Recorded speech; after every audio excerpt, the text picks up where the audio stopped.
네, YTN 라디오 출발 새 아침 3부 문을 열었습니다. 먼저 경제 박뉴스부터 만나보겠습니다. 네, 알면 아주 좋은 대박 나는 뉴스, 경제 박뉴스, 참 좋은 경제연구소의 이인철 소장 만나봅니다. 안녕하십니까? 예, 안녕하세요. 이제 정부가 올해 들어 네 번째로 이제 7조 8천억 규모 추가 경정 예산안 편성하기로 했는데, 자, 이 가운데 절반이 소상공인과 자영업자 지원에 투입된다고요? 그렇습니다. 2차 추경은 코로나 피해가 가장 큰 업종과 계층에 집중하는 피해 맞춤형 재난 성격입니다. 4조 7천억 상당의 4차 추경안을 편성해서 올 국회에 제출되는데요. 이처럼 1년에 4번 추가 경정 예산을 편성한 것은 1961년 5.16 쿠데타 이후에 처음인 일입니다. 네. 전체 7조 8천억 원 가운데 가장 큰 액수가 바로 소상공인 등 377만 명에게 긴급 피해 지원에 3조 8천억 원이 지원됩니다. 우선 PC방, 노래방, 학원과 같이 아예 영업을 못한 집합 금지 업종에 200만 원이 지급이 되고요. 다만 이제 유흥주점과 무도장은 지원에서 제외가 됐습니다. 네. 단란주점은 그러나 받을 수가 있습니다. 네. 또 일반 음식점, 카페, 제과점과 같이 영업시간을 제한한 업종에 대해서는 150만 원을 받게 됩니다. 또 집합제한과 집합금지 업종의 경우에는 매출 규모나 감소 여부를 따지지 않고 일괄 지원이 되고요. 네. 이외에도 사회적 거리두기 강화로 타격을 입은 연매출 4억 원 이하 소상공인에 대해서도 100만 원이 지원이 됩니다. 4차 추경으로 인해서 이제 국가 채무 비율은 43.9%로 전체 규모는 약 847조 원 상당에 달합니다. 예, 유흥주점은 안 되고 단란주점은 되는 거네요. 그렇습니다. 네. 자, 소득이 감소한 특수 형태 종사자 등에 대해서도 긴급 고용 안정 지원금 지급된다고요? 그렇습니다. 고용 안정에도 긴급 자금이 투입이 됩니다. 지난달 취업자 수가 27만 명 넘게 줄어들었고요. 코로나19 재확산으로 이번 달 고용 상황은 더 악화될 것이다라는 우려가 큰데요. 일자리 119만 개를 지키기 위해서 모두 1조 4천억 원이 지원이 됩니다. 우선 기업의 고용 안정을 위해서 고용유지 지원금, 지원 기간을 180일에서 240일로 연장키로 했습니다. 소득이 줄어든 특수고용직 노동자, 프리랜서를 보호하기 위해서 1차 지원금 150만 원을 수령한 50만 명에 대해서는 별도의 심사 없이 추가 50만 원이 지원이 되고요.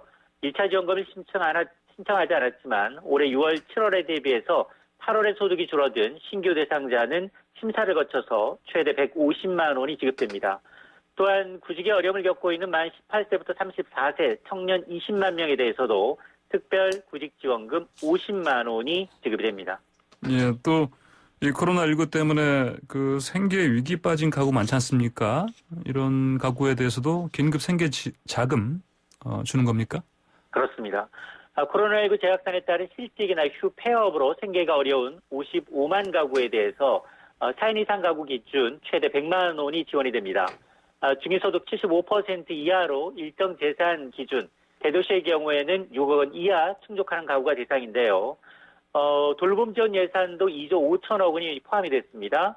학교, 유치원, 휴교 장교화로 돌봄 부담이 가중된 학부모들을 위해서 미취학뿐만 아니라 초등학생 아동까지 약 532만 명의 가정에 1인당 20만 원이 지급이 됩니다. 기존 미취학 아동에서 초등학생까지 지원 범위가 넓어졌고요. 또 정부는 이번에 이 전국민 통신비 지원 카드도 꺼냈습니다. 언택트, 비대면 경제 활성화를 위해서 만 13세 이상 국민 4,640만 명에 대해서 통신비 2만 원을 이르면 다음 달 지원받을 수 있을 것으로 보입니다. 예, 원래 이렇게 뭐 선별 지급안이 나왔을 때 좀 걱정되는 부분이 있었는데, 이를테면 뭐 이렇게 누구는 주고 누구는 안 줄 것이냐, 뭐 이렇게 두고 뭐 형평성 논란일 것이다 있었는데, 실제로 이게 지금 결국은 현실화되는 상황 아닙니까? 아까 뭐 그렇습니다. 유흥주점은 안 되고 뭐 단란주점 된다 이렇게 아까 말씀하셨는데 어떻습니까? 맞습니다. 형평성 논란의 쟁점은 크게 세 가지 정도인데요. 예. 우선 사회적 거리두기 2단계 강화로 고위험 업종 12개 업종 가운데 단란주점은 지원이 되는데 유흥주점과 콜라텍은 지원 대상에서 빠졌습니다. 예. 이렇게 빠진 것은 정부는 유흥이나 이 사행성 산업에 대해서는 정부 지원을 하지 않겠다라는 기조를 유지한 건데요. 하지만 이번 조치를 두고 지방자치단체, 유흥주점 업종 단체들이 크게 반발하고 있습니다. 예. 특히 유흥주점들은 법적으로 영업은 허용돼 있고 또 정부의 집합금지 명령을 잘 준수했고 그동안 세금도 잘 냈는데 왜 차별하느냐면서 반발하고 있고요. 두 번째, 초중학생까지 학대 지급하기로 한 20만 원 상당의 특별 돌봄 지원금을 두고서도 네. 중학생, 고등학생 자녀가 있는 학부모들 사이에 불만이 제기되고 있습니다. 아하, 예. 코로나19로 각종 돌봄 비용이 증가한 건 마찬가지인데 중고등학생을 뺐다는 겁니다. 또 세 번째가 13세 이상 모든 국민에게 2만 원씩 통신비를 지급하는 것을 두고도 예. 취지하지 맞지 않는다. 차라리 전 국민 독감 무료 접종이 더 낫다라는 얘기가 나오고 있습니다. 네, 알겠습니다. 오늘 말씀 잘 들었습니다. 감사합니다.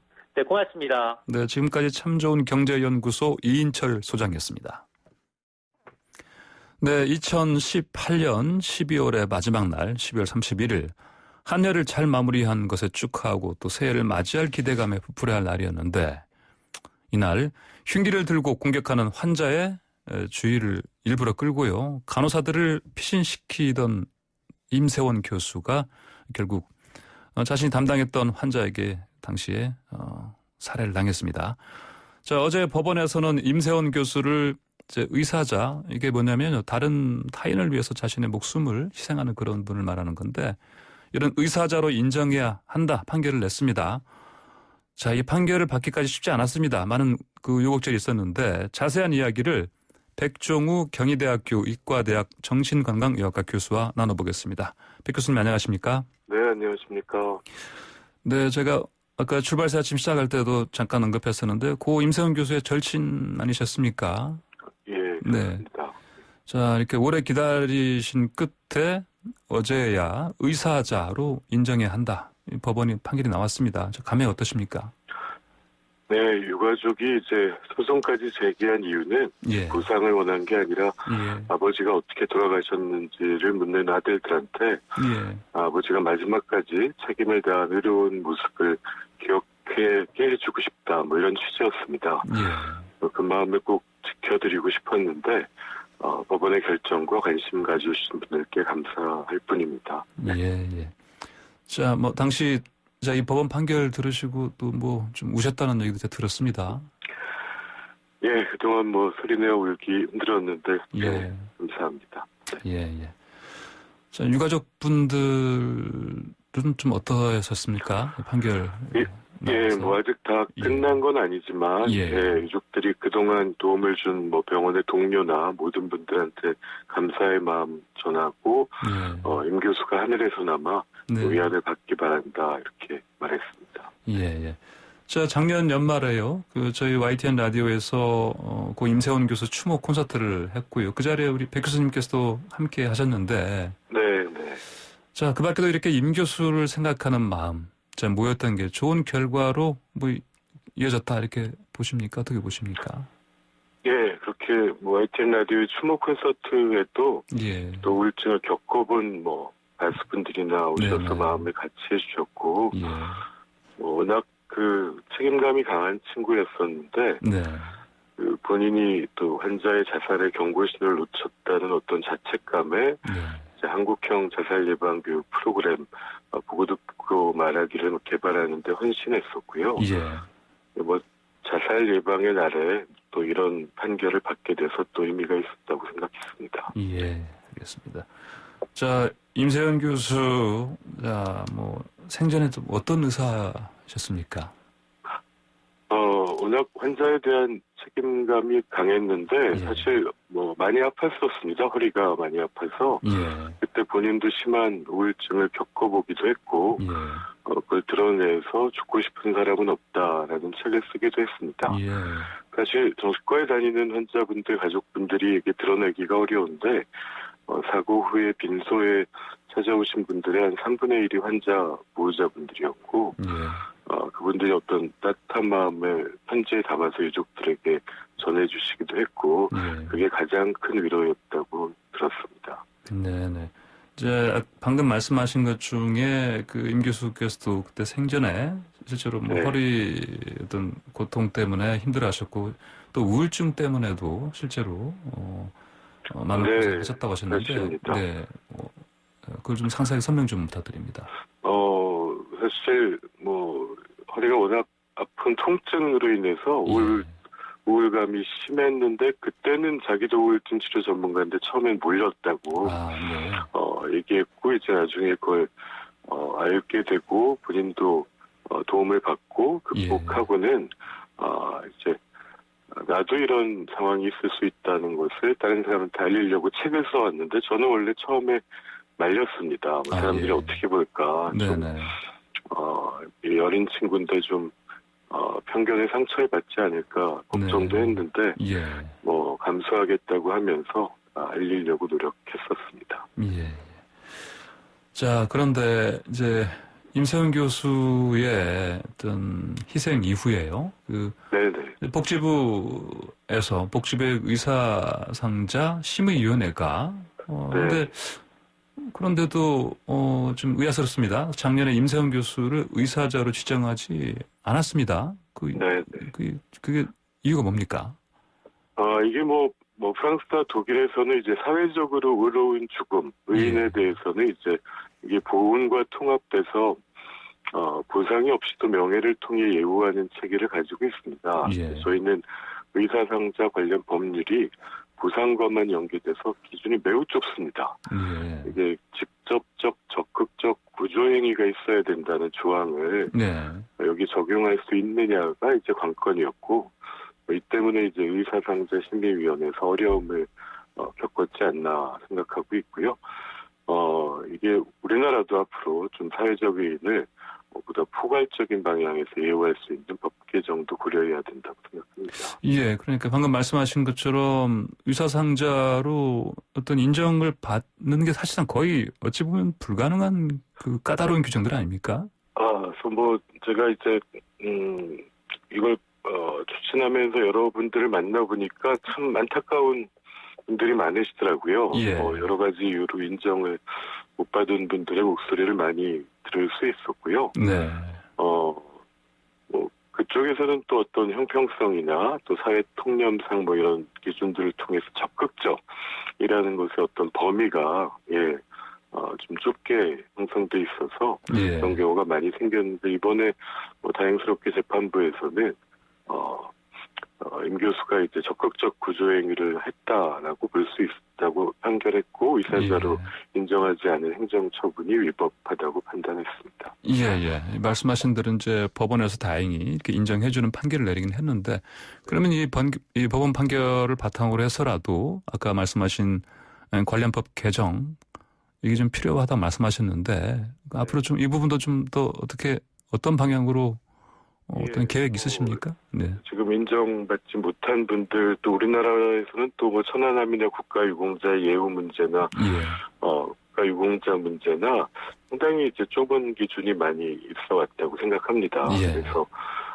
물론 또 예산과 관련된 문제이기도 하지만 또 좀 더 포괄적으로 명예와 예우를 하는 것이 의로운 죽음을 기리고 사회적으로 이런 행동을 또 더 넓게 만드는 이득도 있는 부분이 분명하다고 생각합니다. 네.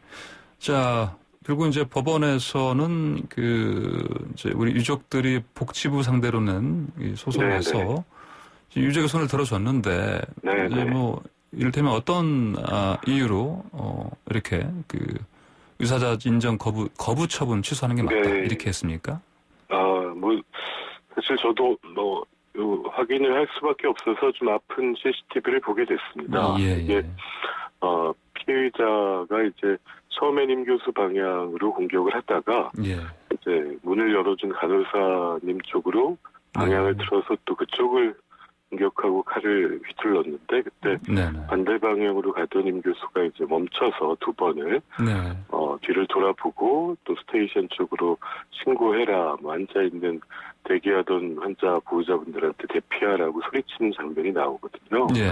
이 소리를 듣고 바로 피해자가 방향을 돌렸고 그래서 법원에서는 다른 사람을 대피시키느라 정작 자신이 대피할 시간을 놓쳤고 사실 그 6초 후에 경비원이 출동을 했거든요. 이 과정에서 이제 범죄에 포적이 됐다는 유족 측의 주장을 법원에서 받아들이게 됐습니다. 네, 그렇군요. 자, 다행히 또 임세원법 이른바 의료진의 안전을 위해서 만들어진 법이 이제 도입이 됐습니다만 그럼에도 불구하고 지난 8월 5일에 또 안타깝게도요. 부산에서 네. 신경정신과병원에서 환자에게 또 의사 한 분이 심계질에서 사망했습니다. 자, 이게 어떻게 앞으로 이런 일을 좀 막을 수 있을까요? 사실 부산의 고 김재원 원장님의 사고도 참 마음이 아프고 사실 저희 1945년 이후에 신경정신의학회 생긴 다음에 딱 이 두 건입니다. 물론 예.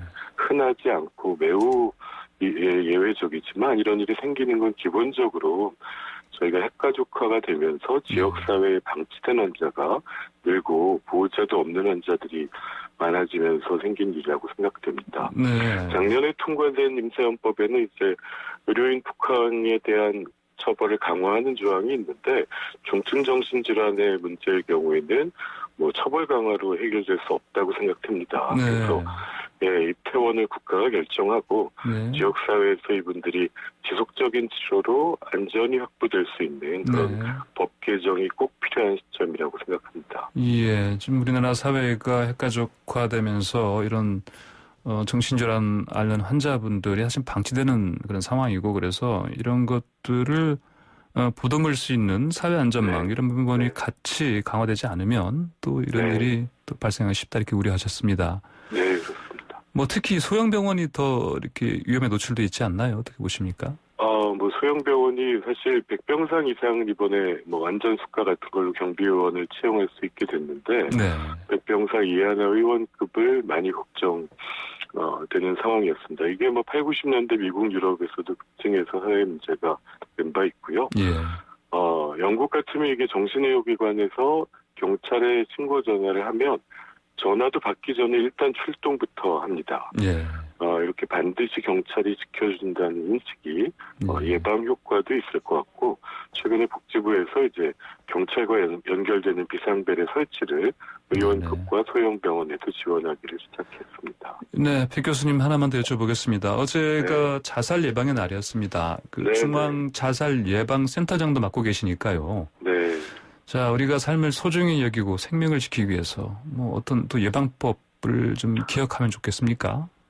지금 뭐 코로나로 많이 힘든 상황에서 이제 우리나라 자살률이 아직 OECD 1위인데 예. 임세원 교수가 개발한 한국형 표준 자살 예방 교육 보고 듣고 말하기가 예. 우리 주변에 아픈 사람이 보이는 자살의 경고 신호를 보고 다가가서 마음으로 듣고 마지막으로 말하기를 통해서 주변의 여러 복지나 의료 자원에 연결함으로써 네. 희망을 같이 찾아가자는 것입니다. 힘든 시기일수록 주변의 아픈 분들에 대한 관심이 필요하겠습니다. 네, 백 교수님 오늘 말씀 여기까지 듣겠습니다. 감사합니다. 네, 감사합니다. 네, 지금까지 백종우 경희대학교 의과대학 정신건강의학과 교수였습니다. 자, 인터뷰 마치면서 한 가지 안내 말씀드립니다. 그 세계 자살 예방의 날을 맞아서 저희 YTN 라디오에서는 오늘부터 3일간 2018년에 제작했던 자살 예방 다큐 검색할 수 없는 두 글자를 오후 2시 20분에 방송합니다. 청취자 여러분의 많은 관심 바랍니다. 한 주간의 주요 뉴스를 총 정리해보는 시간. 국민 여러분께 생생하게 전달해드립니다. 하리쇼 주주. 총회. 송섬희 아나운서 나오셨습니다. 안녕하세요. 안녕하십니까. 그리고 이상민 성대모사 크리트도 네, 안녕하십니까. 당연히 함께하십니다. 안녕하십니까. 아니, 머리를 네. 왼쪽을 훌렁 나리셨어요. 왜 그래요? 네, 조금 여기는 개편식이다 보니까 네. 반항하는 의미로 제가 YTN에 반항하가 됐습니다. 예. 아, 그렇습니까? 네, 뭘 위한 반항입니까? 이유가 없습니다. 반항하는. 이유는 반항? 네. 예, 알겠습니다. 제임스 틴의. 제임스. 네, 알겠습니다. 자, 그러면은 지금 오늘 인터넷을 뜨겁게 달군 한 이슈 이제 재밌게 알아보겠습니다.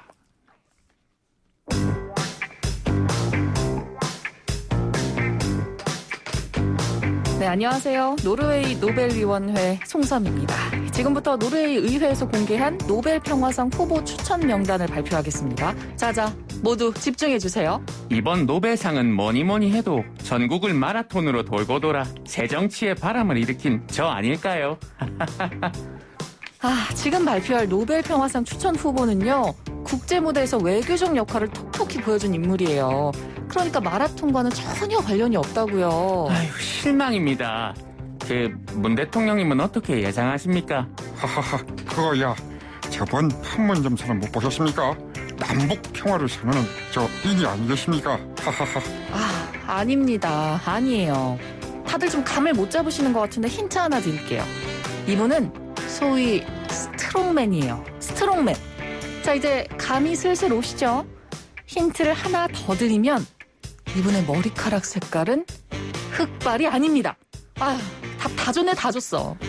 예, 경기도청에서 뛰어온 이지사입니다. 사실 제가 요즘 머리 스타일 하얗게 바꿨는데요. 스트롱맨 하면 또 저 아닐까요? 소리 없이 강한 남자 이 대표. 저도 스트롱맨 소리를 듣곤 합니다. 어머, 두 분 안 바쁘세요? 어머, 이낙연 정말 똑같네요. 저 요즘 뉴스에 많이 나오는 걸로 알고 있는데 안 바쁘신가 뭐 좀 봐요? 빨리 좀 알려주세요. 맞아요. 빨리 알려주십시오. 자칫 실망할 뻔했습니다. 알겠어. 자, 이번 노벨 평화상 후보에 추천받은 사람은 두구두구 도널드 트럼프 미 대통령입니다. Hello, Korea. I'm Donald Trump. Thank you, Nobel. 아휴, 오늘도 실망입니다. 자, 결국 스트롱맨은 그 정체가 네, 도널드 트럼프 대통령이었죠. 미국 대통령이었나요? 예. 자, 꽁투 잘 들었습니다. 아까 영어 다시 한번 해보세요. Hello, Korea. 예. 네, 죄송합니다. 영어 짧습니다. 네. You're fired. 이렇게 You're fired. 네, 오케이. 그 나와야지. 네. 오케이, 예, 알겠습니다. 자, 여러분은 살면서 받았던 상 네. 당연히 많이 받으셨을 것 같은데 두 분 다 네. 어떤 상이 가장 기분 좋은 상이었습니까? 저는요, 제가 25살 때 받았던 상인데 네. 이 시대의 어머니 상을 받은 적이 있어요. 왜요? 뭐라고요? 봉사활동을 갔는데 네. 어머니 같다고 이 시대의 어머니 상을 주셨는데 네. 저를 위해 새로운 상을 하나 만들어 주신 거죠. 상을 안 줘서 보낼 수는 없고. 아, 실제 어머니는 아니었고요, 그때요? 상금이 있습니까? 25살이었어요. 예. 상금이 있어요, 그게? 없었죠. 없어요? 그냥 이제 상장 하나 받았습니다. 네. 저를 위해 만들어 주신 상. 기억이 나네요. 자, 25살에 네. 이 시대의 어머니 이시대 상. 어머니 상. 20대 어머니. 네. 갑자기 감동이. 예언적인 상이었을까요, 혹시? 예언적인 상. 예. 다 포용하는 삶을 살으라고. 네. 언젠가 이루어질. 네, 알겠습니다. 저는 그 네. 모 언론사에서 네. 이 정치인들 성대모사 대회를 열었는데 예. 이제 그 상을 받은 거예요. 근데 이제 그 웃긴 게 경쟁자가 없어가지고 이 행사를 취소하게 됐다. 네. 이상민 씨가 너무 잘한다 해가지고 실제로 그냥 2등 상품 드릴 테니까 끝내자 해가지고 2등 상품 받았어요. 사실상 1등입니다. 받은 걸로 아, 치사한 그래요? 거예요. 네, 받았습니다 실제로. 예, 그래가지고 용돈벌이를 했던. 용돈 아까 상금 말씀하셨는데 얼마? 네. 그게 그러니까 상품을 받았어요. 그걸 이제 그래요? 그걸 이제 팔았는데 아, 그래요? 예, 한 100만 원 가량이 됐던 것 같아요. 오. 예, 괜찮았네요. 경쟁자가 없었다는 점. 네. 예. 자, 미국 트럼프 대통령도 자, 어떤 상을 굉장히 기다리고 있는 모양새입니다. 네. 자, 바로 아까 나왔던 노벨 평화상 수상에 뭐 다시 도전한다고요? 네, 맞습니다. 예. 이 AP통신의 보도에 따르면 노르웨이의 극우당 소속 국회의원이 중동 평화에 기여한 공로로 도널드 트럼프 미국 대통령을 노벨 평화상 후보에 추천했다고 합니다. 극우당 소속 의원이요? 네. 이 예. 백악관은 즉각 후보 추천의 당위성을 강조하면서 굉장히 막 분위기를 띄웠고요. 예. 크리스티안 티브링 예대 극우 진보당 소속 의원인데 이 아랍에미리트와 이스라엘 간의 평화 협정을 중지한 것을 추천의 이유로 들었고요. 이스라엘과 아랍에미리트가 오는 15일에 백악관에서 양국 간 국교 정상화에 합의하는 평화 협정에 서명할 예정입니다. 네. 노벨 평화상 후보에 오르려면 뭐 어떤 절차 필요합니까? 네, 일단은 노르웨이 국회의원 최소 1명의 추천을 받아야 되고요. 예. 이번에 트럼프를 추천한 티브링 예대 의원은 트럼프가 미국에서 어떻게 행동하고 기자회견에서 뭐라고 말하든지 간에 예. 절대적으로 평화상을 받을 기회가 있다라고 주장을 했는데요. 근데 사실 이분이 네. 2018년에도 북미 정상회담 추진을 이유로 네. 트럼프 대통령을 추천한 이력이 있어요. 아, 그래요? 이 트럼프 대통령을 아주 좋아하는 분인 것 같습니다. 그렇습니까? 사실 이제 중동에서는 이분 때문에 이를테면 그 어디죠? 그 팔레스타인 쪽에서는 네. 그 이스라엘 주재 미 대사관을 그 텔아비브에서 네. 예루살렘으로 옮겼지 않습니까? 네. 이런 걸 비롯해서 사실은 당시 이런 것 때문에 그 굉장히 많은 죽음을 불러온 그 팔레스타인인들의 그 항의 시위도 네. 잇따랐었고요. 그렇죠. 그런 걸 봤을 때는 이분이 평화에 기여한 분일까? 이런 좀 의아심이 들긴 하는데 그런데 트럼프 대통령 스스로도 그동안 이 상 받겠다고 네. 받고 싶다 이런 의지들 좀 강하게 하시는 표명해온 거 아닙니까? 맞습니다. 그렇죠. 네. 정말 수차례 그 의지를 언급했었는데 예. 지난해에도 북한과 시리아 문제 해결을 위한 노력만으로도 자신은 이 평화상을 받을 자격이 있다라고 네. 언급을 했었고요. 또 작년 9월에 유엔 총회 때 나는 많은 일과 관련해서 노벨 평화상을 받을 거라고 생각한다라고 말한 적이 있는데요. 예. 이번에 맥커네니 백악관 대변인이 이번 평화협정은 트럼프 대통령의 과감한 외교와 비전을 증명하는 거다. 네. 트럼프 대통령이 노벨위원회의 심사를 받게 돼 영광이다라고 밝히기도 했습니다. 그래요. 자, 그런데 최근에 트럼프 대통령이 코로나19의 심각성을 알고도 뭐 일부러 경시했다 이런 인터뷰가 아무래도 뭐 CNN 네. 이쪽에서 나온 겁니까? 네, 뭡니까? CNN이 보도를 했는데 예. 이 워터게이트 특종 보도로 유명한 밥 우드워드 워싱턴 포스트 부편집인이 예. 이번에 신간을 냈어요. 근데 그 신간 분노에는 이 15일에 출간이 되는데 지난해 12월 5일부터 올해 7월 21일까지 트럼프 대통령과 한 18차례 광범위한 인터뷰를 바탕으로 이제 글이 쓰였고요. 예. 트럼프의 허락하에 모든 대화가 녹음이 됐다고 합니다.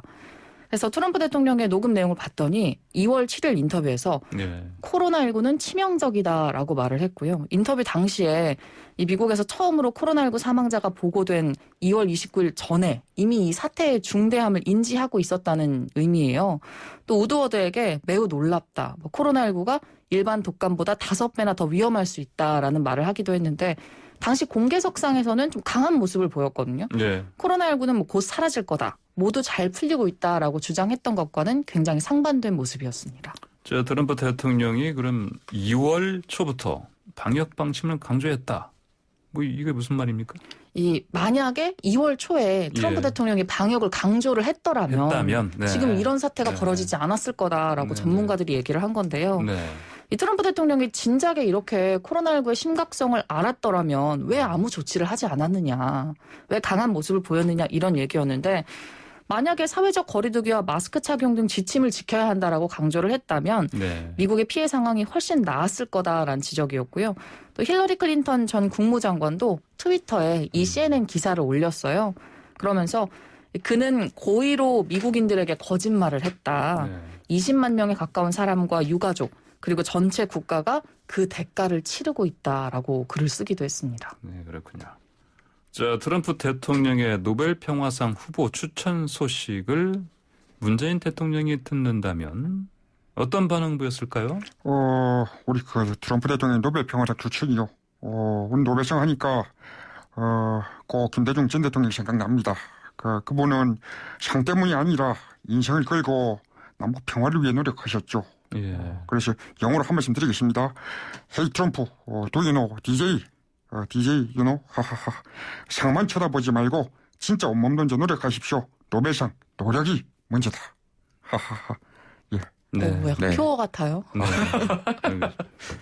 저 트럼프 대통령이 좀 똑바로 방금 한 얘기를 귀담아 들었으면 헤이 문재인 땡큐 이런 거 아니에요? 예. 그랬겠네요. 예. 네. 자, 이게 엄지척하면서. 네. 자, 다른 주제 좀 이야기해 볼게요. 네. 이번엔 여러 논란 속에 둘러싸인 영화에 대한 이야기 해볼까 하는데, 자, 두 분 영화 자주 요즘 못 보시죠, 근데? 네. 네. 뭐 최근 본 영화 그래도 있습니까? 최근에 본 영화가 없어서 굉장히 네. 기대하는 영화들은 많은데요. 네. 디즈니에서 인어공주라는 이제 만화를 실사판으로도 제작을 하고 있거든요. 아, 그래요. 근데 거기서 이제 인어공주 하면 하얀 피부에 빨간 머리카락, 네. 초록색 눈 이런 네. 이제 이미지가 연상이 되는데 여자 주인공으로 이제 흑인 여성이 이제 또 캐스팅이 됐어요. 그러면서 논란이 많이 됐었는데 네. 생각보다 또 잘 어울린다 이런 얘기들이 있어서 굉장히 기대를 하고 있습니다. 어허. 저는 한국 영화 최근에 봤습니다.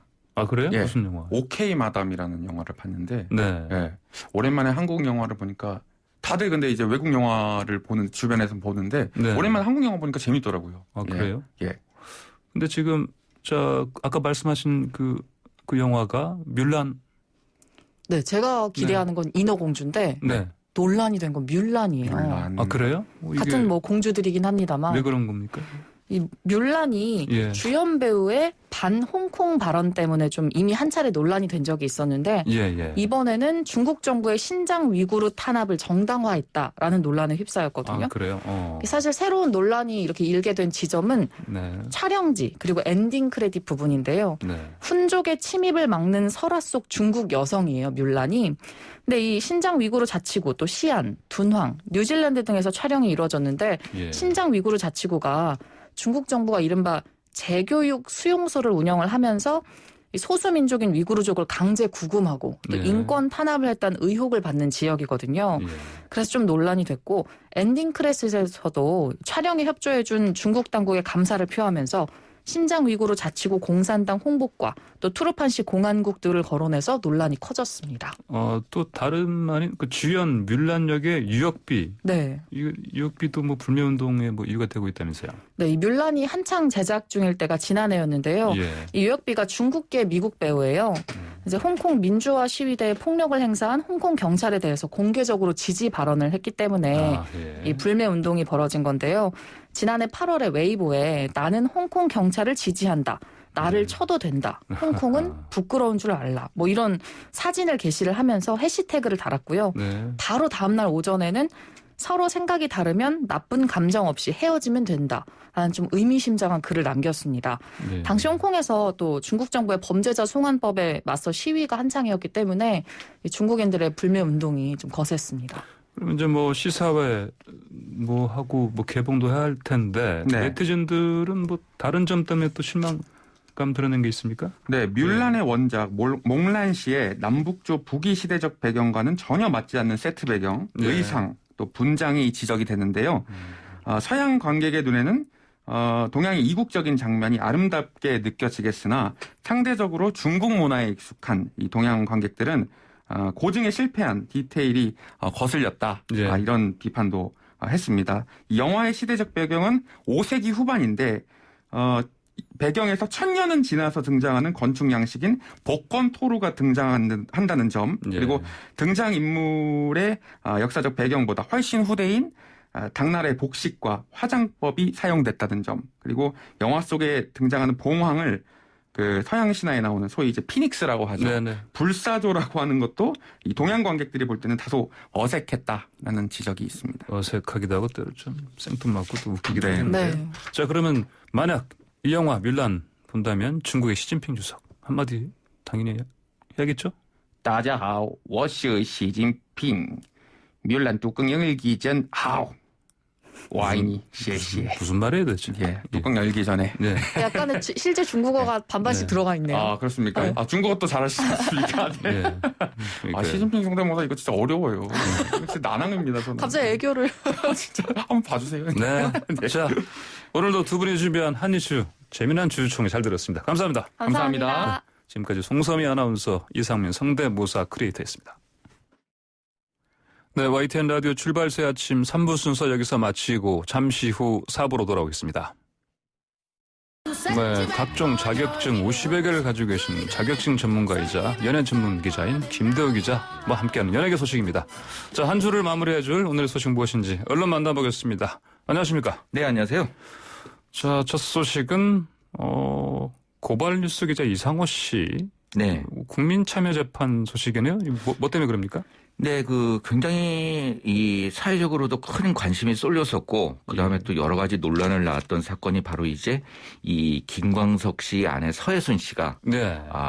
김광석 씨에 대해서 살해했다는 의혹이 있다. 의혹이 있다. 이렇게 네. 이제 이상호 기자가 자신의 이제 페이스북이라든가 아니면 고발뉴스 그다음에 또 영화를 통해서 그렇게 주장을 하면서 굉장히 논란이 있었잖아요. 예. 근데 이에 대해서 이미 민사소송에서는 이상호 기자가 대법원까지 네. 이 패소를 했습니다. 그래서 예, 네. 1억 원을 배상을 해줘야 되는데 네. 이게 사건이 이제 민사와 함께 형사 사건도 함께 진행이 되어졌는데 예. 형사 부분에 있어서는 재판이 이루어지지를 않고 있었어요. 아, 그렇습니까? 근데 이제 드디어 이제 재판이 열리게 되는데 여기에서 이제 이상호 기자 그러니까 피의자죠. 예. 이 피의자가 국민 참여 재판을 요구를 하면서 굉장히 이 기일이 늘어졌는데 결국은 이제 국민 참여 재판으로 11월 중순에 열리게 됐다는 소식을 가져왔습니다. 형사로 갔으면 뭐 명예훼손 혐의겠네요. 그렇죠. 그렇죠. 그래서 예. 국민 참여 재판이 여러 차례 있었고 그다음에 또 사회적인 관심이 있는 사안에 대해서 그런 그 국민 참여 재판 형식으로 이루어졌는데 네. 명예훼손과 관련된 이 국민 참여 재판은 거의 우리나라에서 국민 참여 재판이 시작된 이래 처음이지 않을까 하는 그런 생각이 듭니다. 그래서 과연 이 훼손과 관련돼서 국민 참여 재판이 맞는지 아니면은 이게 어떤 것인지에 대해서 굉장히 고민들이 많았는데 이 판사 같은 경우에는 국민 참여 재판을 하게 된 이유에 대해서 이 국민의 한번 심판을 받는 것도 좋은 기회일 것 같다. 좋은 성격도 있다라고 하면서 이제 국민 참여 재판을 하게 됐습니다. 근데 이제 참고로 말씀드리면 이제 YTN 이 라디오에서 제가 출발새 아침에서 아마 거의 처음으로 해드리는 이야기일 것 같은데요. 국민 참여 재판이 열리더라 하더라도 여기에 이제 참고인으로 피해자였던 서혜순 씨가 증인으로 나오게 됩니다. 그게 이제 이상호 기자의 요청 사항이었거든요. 근데 아마 제가 이제 취재한 바로는 서혜순 씨 같은 경우는 특별한 일이 없는 한 참석을 하지 않을 것으로 의사를 전달한 상황입니다. 그래서 형사 사건이니까 이제 피고인인 이상호 씨가 요청을 한 이제 고 김광석 씨의 아내 서혜순 씨 출석 요구가 있었는데 뭐 그건 안 될 것 같다 이런 말씀이시죠? 그러니까 이제 핵심적인 내용이 김광석 씨에 대한 살해 의혹, 그 다음에 또 이제 딸에 대한 또 살해 의혹, 그 다음에 또 영아 살해에 대한 부분, 이 부분에 대해서 이 민사 소송에서는 모두 이제 이상호 씨의 주장이 받아들여지지 않고 패소를 했던 상황이고 이번에는 이제 형사와 관련된 소송이 전개가 되어지는데 과연 이게 증인이 2명에 불과하는데 반드시 이렇게 이 피고인이 출석을 참고인으로 해서 국민 참여 재판을 받겠다는 게 어떻게 한쪽에서는 이제 한 번 더 서혜순 씨에 대해서 이 재판정에서 조금 이제 곤혹스런 그런 분위기를 만들려고 하는 것 아니냐라고 하면서 조금 이상호 씨의 이번 국민 참여 재판 요구에 대해서 조금 비판의 시각이 있는 것도 사실입니다. 방금 말씀해 주신 공개해 주신 게 첫 사례라 말씀하신 거 그걸 간단히 정리하면 제목으로 뭐 어떻게 뽑을 수 있겠습니까? 서혜순 씨 국민 참여 재판 안 나갈 가능성 99%. 아, 그렇습니까? 네, 알겠습니다. 자, 근데 코로나19로 인한 뭐 변수는 없어요? 변수가 있죠. 그래서 이제 재판부에서는 외부적인 이 사정 변화가 있다는 점을 염두에 둬야 되고 만약에 신종 코로나 감염증 사태가 완화되지 않으면 이 국민 참여 재판으로 진행이 어려울 거고 통상 재판으로 회부할 계획이다라고 이야기를 하고 있고요. 근데 만약에 이 증인 2명이 모두 이제 나오지 않게 되면 또 이제 별다른 국민 참여 재판의 의미가 없기 때문에 통상적인 재판으로 이루어질 가능성도 아직 남아 있는 상황입니다. 그렇군요. 통상적인 재판으로 갈 가능성이 상당하다. 이렇게 보면 될 것 같고요. 재판 어떻게 나올 것 같습니까, 결과? 제가 생각할 땐 이게 조금 기자로서 공익적인 부분, 그 다음에 또 합리적인 의심이라는 단어를 이상호 기자가 굉장히 많이 사용을 하고 있는데 과연 남편에 대해서 살해를 하고 그 다음에 딸마저 살해를 하고 영아마저 살해를 했다는 의심이 과연 합리적인 의심이냐라는 생각이 들고 또 하나의 문제점은 이제 이상호 기자가 단순하게 보도 차원에 머물지 않고 영화로서 수익을 내는 상업적인 방법에 활용을 했기 때문에 그 부분이 공익적인 부분으로서 조각 사유가 안 되지 않나 하는 생각이 들고 그 부분과 같은 경우에 이미 이제 공소장이나 아니면 또 민사에서도 그런 부분이 인용이 된 상황입니다. 자, 다음 소식 얼마 전에 한강 다리 중에 하나죠? 성수대교였나요? 아니면 성산대교였나요?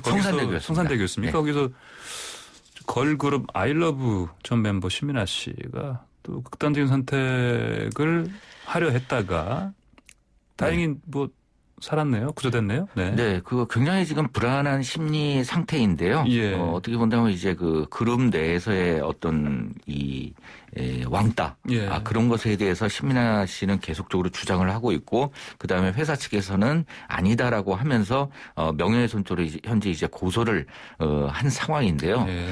이 신민아 씨 같은 경우에는 이제 그 자신의 SNS에 회사에서 나를 공상 허언증이라고 댓글을 달았다. 네.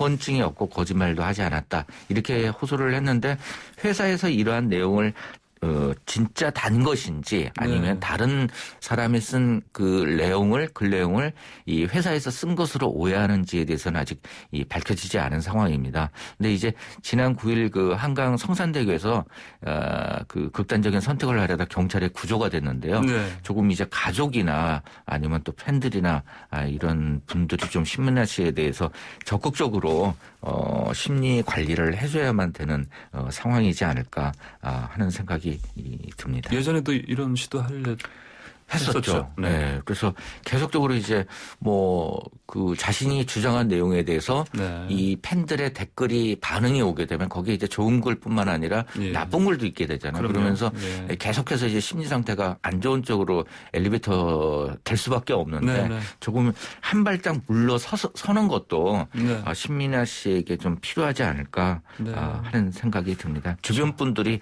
각별하게 신경을 써줘야 될 것 같아요. 네, 끝으로요. 팝 아티스트 낸시랭 씨 만나보셨었죠, 이전에? 네, 그렇습니다. 예, 근데 그분이 이전에 좀 이혼한다, 어쩐다 그랬지 않습니까?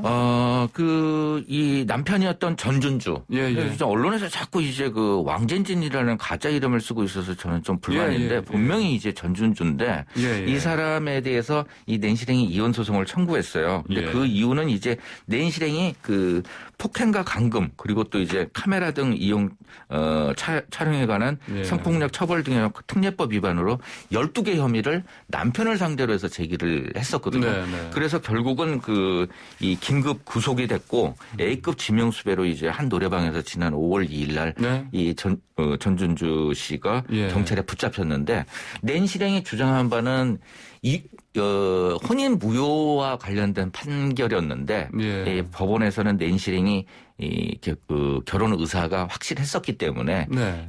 이혼 소송을 마무리하는 거로 그래서 귀책 사유가 전준주 씨에게 있는 거로 해서 네. 이제 그 혼인 파탄에 따른 배상금을 전준주 씨가 낸시랭에게 지급해야 된다. 네, 네. 이렇게 이제 그 판결을 내린 내용입니다. 그래서 참 운명이라는 게 이렇게 좀 네. 주변 사람 말을 낸시랭이 믿었었으면 네, 네. 조금 이러한 사건이 없지 않았을까 하는 아쉬움이 있습니다. 그 말씀은 다음번에 한번 좀 자세하게 좀 그러시죠. 해주십시오. 네, 네. 지금 시간이 좀 다 됐습니다. 네, 오늘 말씀 잘 들었습니다. 네, 감사합니다. 네, 지금까지 김대호 연예 전문 기자였습니다. 네, YTN 라디오 출발새 아침. 오늘 저희가 준비한 소식은 여기까지입니다. 마스크를 쓰고도 짧은 시간 이용했는데 이 택시에서 코로나19 감염됐다는 소식 전해지고 있습니다. 기사님들께서는 창문을 자주 충분히 열어서 환기를 좀 해주시고요. 이용객 분들은 택시 안에서 대화를 자제해 주셔서 코로나19 예방에 더 협조해 주시기 바랍니다. 출발새 아침은 다음 주 월요일 아침 7시 정각에 변함없이 슬기로운 내용으로 다시 찾아뵙겠습니다. 감사합니다.